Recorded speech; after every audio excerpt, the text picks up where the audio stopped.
não se que queda depender do governo só. Não está aí bom tampouco. A mim sempre disso, o governo não pode manejar o manejo de adicção com saúde mental. O manejo de adicção com saúde mental é uma visão de 20 anos. Bom, na porta em cada 4 anos o ministro novo está bem, está busca seu consejero de Holanda e bom, mas se guarda para bem. Pero prometo junto a bem, a boa conhecer FMA, FMA está na werking. SPD também está um dienst que está undergefinancierd, está um dienst do governo, bom, não pode pedir fundo, ora bo cas interno, está quebrar.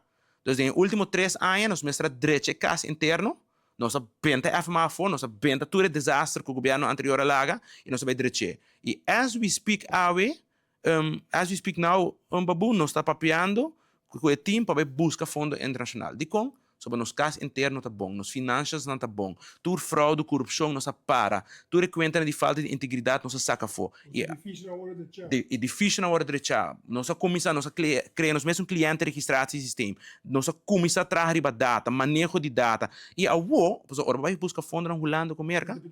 Não te pedir você. É processo, e não é um processo fácil de mandar mail.